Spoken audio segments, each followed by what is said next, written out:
My sister kicked my 12-year-old daughter out of my parents' house while I was away on a business trip. I called my mother, and she coldly told me that we weren't needed there. So, I cut off all financial support, stopped paying their bills, and now they face the harsh reality of living on the streets. I never thought I'd be standing here again, staring at my parents' front door after all these years. My name's Isabella, Bella, and this household holds memories I've tried hard to forget. My phone feels heavy in my pocket, still warm from my mom, Susan's, unexpected call asking me to come over urgently. Behind me, my car sits in the driveway, and I can't help but think about my 9-year-old daughter, Olivia, Emma, whom I just dropped off at my friend Sarah's place.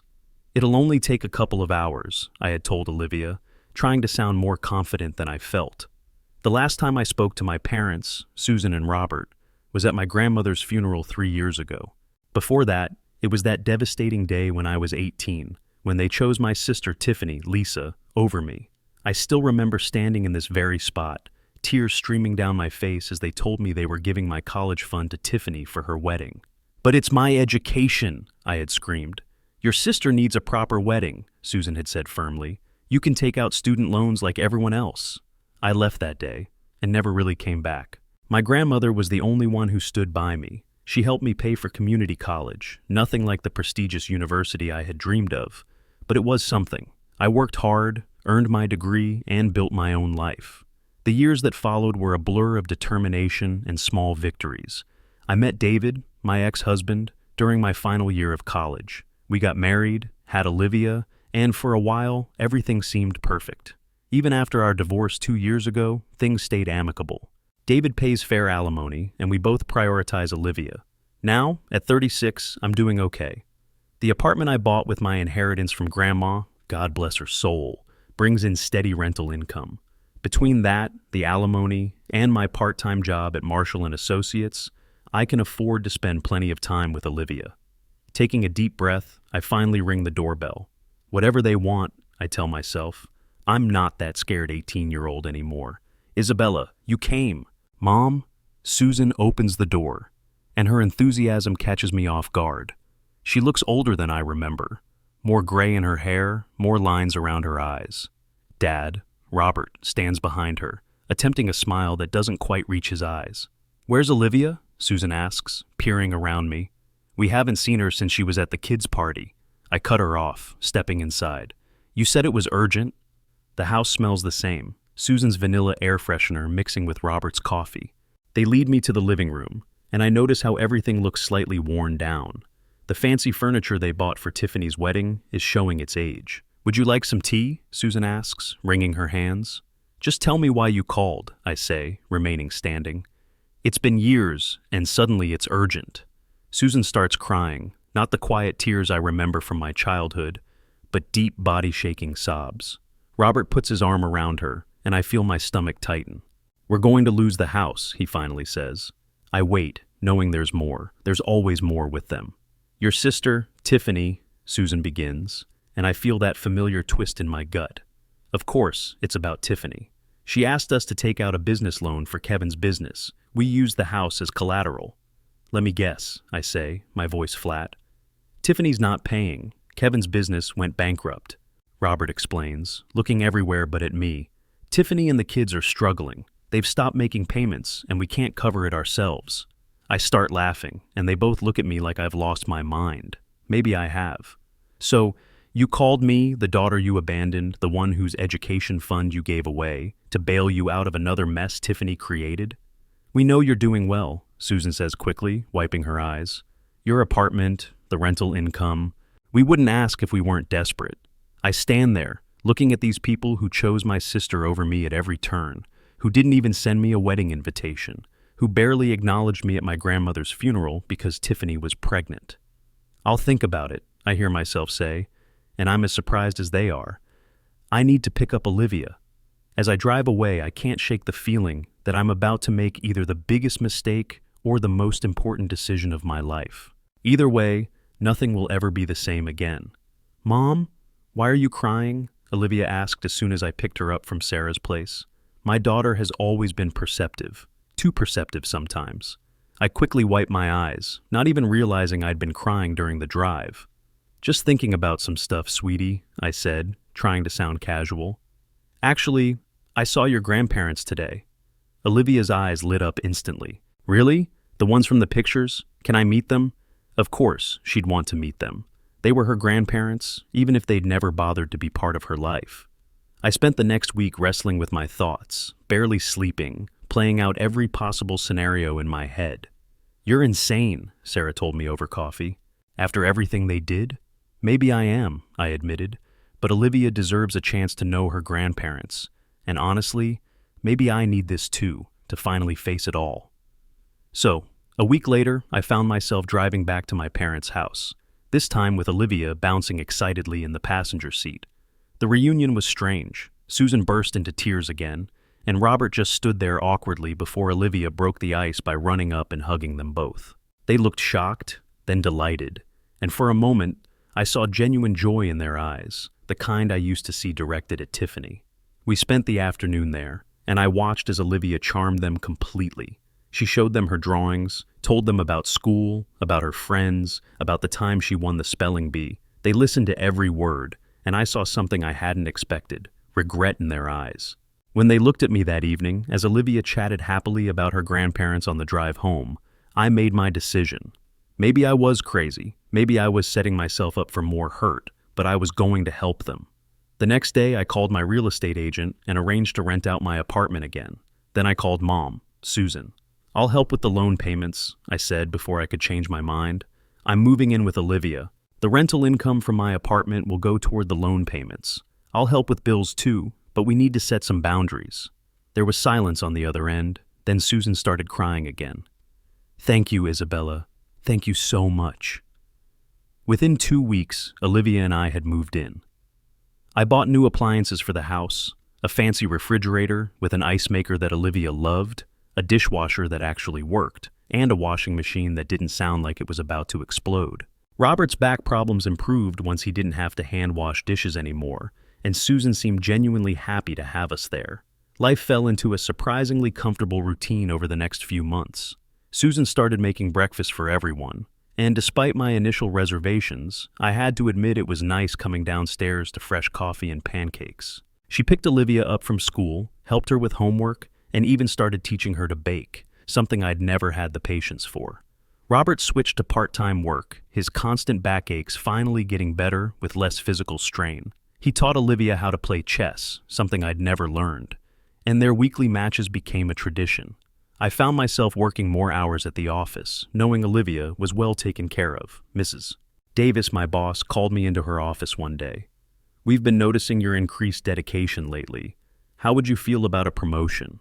The new position meant more money, but also more responsibility, including regular business trips to other states. In the past, I would have turned it down immediately. Single mom, no support system, it wouldn't have worked. I'll take it, I said, surprising myself with how confident I felt. The first time I had to leave for a business trip, I was a nervous wreck. 3 days in Chicago felt like an eternity. She'll be fine, I said to myself, probably 100 times. And she was. Susan sent me pictures of Olivia doing homework, having dinner, playing with Robert. It worked. It all worked. But there were moments, little things that made me uneasy, like when Susan would get phone calls from Tiffany and disappear into her room, emerging with red eyes, or when I'd find bank transfer notifications on Susan's phone while setting up her new tablet, money going to Tiffany's account. She needs help sometimes, Susan defended when I confronted her about it. She's going through a rough patch with Kevin. Mom, I'm paying all your bills and the loan that Tiffany defaulted on. How is it fair that you're sending her money? You don't understand, Susan snapped, suddenly defensive. Tiffany's not to blame for Kevin's business failing. She has 2 children to feed. And I have 1 child and all your bills to feed, I shot back. But Susan had already turned away, shutting down the conversation like she always did when it came to Tiffany. These arguments became more frequent, but I tried to ignore them. Olivia was happy. I was advancing in my career, and most days it felt like we were healing old wounds. Robert even apologized one night after a few glasses of wine for what happened with my college fund. We made mistakes, he said, staring into his glass. Big ones. I wanted to say more, to finally have that conversation we'd been avoiding for 18 years. But Susan quickly changed the subject to Olivia's upcoming school play. 3 years passed this way. Olivia turned 12, looking more grown up every day.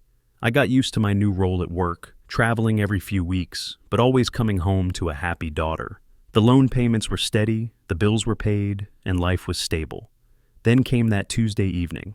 I remember it was Tuesday because I had just closed a big deal in Phoenix and caught an early flight home, wanting to surprise Olivia. I could hear voices from the driveway, too many voices. Opening the front door, I stepped into chaos. Sprawled on my parents' couch, the one I just had reupholstered last month, was Tiffany.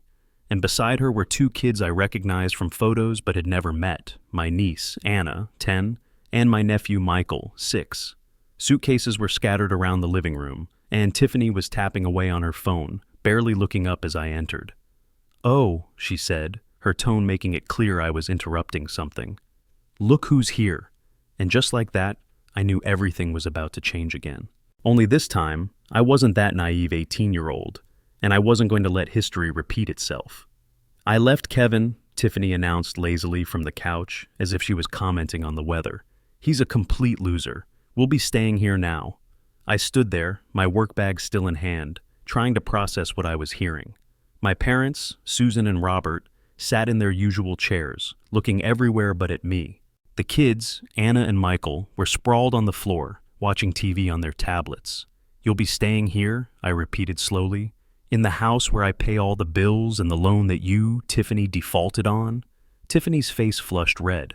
"Oh, here we go. Miss Perfect with her money and her job. Some of us have actual problems, Bella. Actual problems." I could feel my blood pressure rising. Like taking out a huge loan in our parents' name and then not paying it? That kind of problem? "Girls, please," Mom, Susan interrupted, finally finding her voice. "We're family. We need to stick together in times like these." I let out a harsh laugh. Funny how family becomes important when you need something. Where was this family spirit when you gave away my college fund? Or when you didn't even invite me to Tiffany's wedding? "That was years ago," Susan snapped. "Why can't you let it go? Your sister needs us now." The next few weeks were tense. Tiffany sprawled on the couch all day, texting and watching TV. Her kids ran wild through the house, making messes they never cleaned up. But what really got to me was how my parents changed. Suddenly, Olivia was invisible to them. When she tried to show Grandma, Susan, her math test where she got an A, Susan just waved her away, too busy helping Michael with his video game. When Olivia asked Grandpa Robert for their weekly chess match, he said he was too tired, right before spending 2 hours playing catch with Anna in the backyard. "Mom," I confronted her, Susan one evening after Olivia went to bed. "What's going on? Why are you treating Olivia differently?" "Don't be ridiculous," Susan dismissed me. "Olivia's older. She doesn't need as much attention. Anna and Michael are younger. They need more support right now." "Support? Olivia's 12. She needs her grandparents too." But Susan had already turned away, hurrying to answer Tiffany's call for more snacks. 2 months crawled by. I threw myself into work, taking extra projects just to avoid being home. Tiffany still hadn't looked for a job, and my parents seemed fine with it. Every time I brought it up, they defended her. "She's going through a difficult time," Robert would say. "She has the children to think about," Susan would add. Meanwhile, I was still paying for everything. The loan, the bills, the groceries that seemed to disappear twice as fast now. But money wasn't what bothered me most. It was watching Olivia become a ghost in her own home. Then came that Wednesday. I had come home early, hoping to take Olivia for ice cream, our little escape when things got too tense at home. I heard the shouting before I even opened the front door. "You lazy good-for-nothing brat!" Tiffany's voice echoed through the house. "Look at this mess. Clean it up right now." I rushed inside to find Tiffany standing over Olivia, who was on her knees picking up scattered toys that I recognized as Michael's. "What's going on here?" I demanded. "Your precious princess refuses to help around the house," Tiffany spat. "She thinks she's too good to clean up after her cousins." "After her cousins?" I looked at the toys again. "You mean your kids' mess? Where are they, by the way?" "They're napping. Someone has to keep this house in order, and since you're never here—" "I'm never here because I'm working," I exploded, unlike some people who lie around all day expecting everyone else to support them. The argument that followed was ugly. Tiffany ran to our parents, crying about how I was bullying her, and they took her side.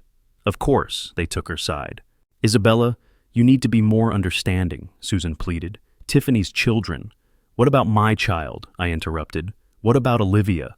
But they didn't answer. They never did when it came to choosing between Tiffany and me. I thought that was bad, but I had no idea what was coming. The following week, I had to fly to Seattle for an emergency meeting with a client. It was only supposed to be for 5 days. You'll be okay? I asked Olivia for the 100th time at breakfast. I'll be fine, Mom, she assured me, trying to smile. I've got my phone. We can video chat every night. 4 days into my trip, around 9 p.m., Seattle time, my phone rang. Olivia's picture flashed on the screen. Mom, her voice was small, broken by sobs. Mom, I'm outside. Aunt Tiffany kicked me out. She said I was in the way. I only have my phone. I didn't know what to do. The world stopped spinning. My 12-year-old daughter was on the street at night, alone. With shaking hands, I called Sarah, my friend who lived nearby. Please, I begged. Can you pick up Olivia? She's outside my parents' house.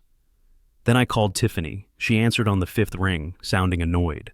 Oh, did the princess call you? She sneered. Maybe now she'll learn not to be so obstinate, always arguing, always thinking she's better than everyone else. I hung up and called my parents, Susan and Robert. Susan answered. Your granddaughter is on the street, I said, my voice ice cold. Did you know that? Did you watch while Tiffany threw her out there? There was a pause. Then Susan's voice hardened. Maybe it's better this way, Isabella. Maybe you and Olivia should find somewhere else to live. You don't really fit here anymore.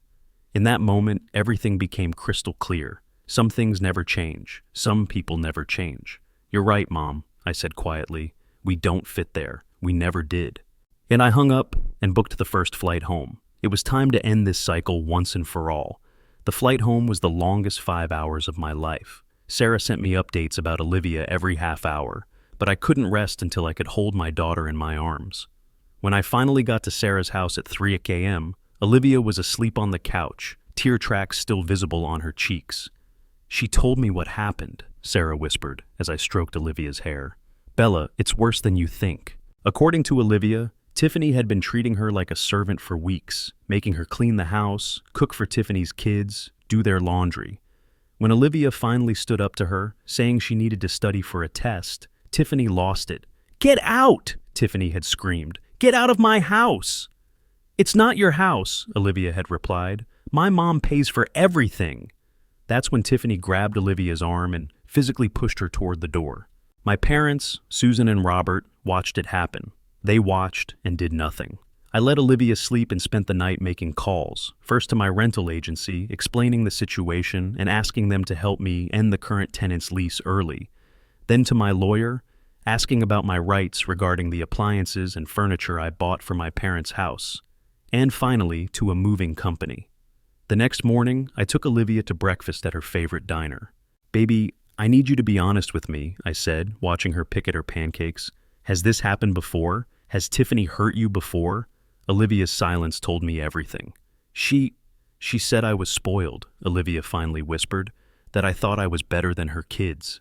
Grandma, Susan, said the same thing, that I needed to learn my place. My hand shook as I gripped my coffee cup. Why didn't you tell me? Because you seemed happy, Olivia said, looking up at me with those wise eyes that sometimes made me forget she was only 12. You were smiling more, and Grandma and Grandpa, Susan and Robert, sometimes they were nice when Aunt Tiffany wasn't around. I reached across the table and took her hand. Listen to me, Olivia. Nothing, absolutely nothing, is more important to me than you. Not my parents, not their house, not any of it. We're going home to our apartment, and this time we're staying there. After breakfast, we drove to my parents' house. Tiffany's car was gone, probably on one of her mysterious errands that never seemed to involve jeep hunting. Mom, Susan, opened the door, surprise flickering across her face when she saw me. Isabella, we didn't expect you back so soon. I walked past her without a word, Olivia's hand firmly in mine. The moving crew I'd hired was already waiting outside. Take everything I bought, I instructed them. The refrigerator, washing machine, dishwasher, the new couch, the TV. I went through the house, pointing out every item I'd purchased over the past 3 years. You can't do this! Susan's voice rose in panic. We need those things. Actually, I can, I replied calmly. handing the movers my proof of purchase for each item. I bought them. They're mine. Dad, Robert, came home while the movers were working. He stood in the doorway, watching as they dismantled the entertainment system I bought last Christmas. Bella, he started, but I cut him off. Just don't. You watched Tiffany throw your granddaughter out on the street. You chose Tiffany over me again. And this time, you chose her over Olivia too. We're done. But the loan, Mom's voice, Susan's, quivered. The bills. I turned to face them both. You'll have to figure that out yourselves, just like I had to figure out college on my own, just like Olivia had to figure out how to survive being kicked out of her home at night. Consider this my final payment for all the times you chose Tiffany over me. The next few months were a whirlwind. My parents, Susan and Robert, and Tiffany didn't go down without a fight. The calls started the very next day, first from Susan, then Robert, then Tiffany, and back to Susan again. They left voicemails ranging from angry accusations to tearful pleas. The text messages were even worse. Screenshots of their overdue bills, photos of Tiffany's kids looking sad, guilt trip attempts about how they might lose the house. Susan even sent pictures of my old bedroom, as if that would somehow change my mind. "Why don't you answer them?" Olivia asked one evening, as my phone buzzed with another message. We were sitting on our apartment's balcony, sharing a pizza and watching the sunset. Our apartment felt different now. Smaller than my parents' house, but somehow more spacious without the weight of their expectations. "Because we don't owe them anything," I replied. "Sometimes the best response is no response at all." Olivia nodded, understanding in her eyes. "I miss Grandpa's chess games sometimes," she admitted, "but not how they made me feel when Aunt Tiffany came." I pulled her close. "We can get you chess lessons if you want. You can learn from someone who won't stop playing with you just because your cousin shows up." Weeks turned into months. Through the family grapevine, I heard updates about my parents' situation. They had gone back to working full-time, struggling to pay their bills. The bank was threatening foreclosure because they couldn't make the loan payments. Tiffany still wasn't working, still complaining about me to anyone who would listen. I used the money I'd been spending on my parents' bills to take Olivia on weekend trips instead. We visited theme parks, went hiking, took cooking classes together. Without the constant drama of my parents' house, I could focus more on my work while actually spending quality time with my daughter. Olivia's grades improved, without Tiffany's kids interrupting her study time. She joined the school chess club and made new friends. Sometimes I caught her looking at old photos from our time at my parents' house, but she never asked to go back. One Sunday morning, almost a year after we'd left, I was making breakfast when Olivia came into the kitchen looking thoughtful. "Mom, are you happy now?" I stopped whisking the eggs and really thought about it. Was I happy? Happy that I'd walked away from a toxic situation?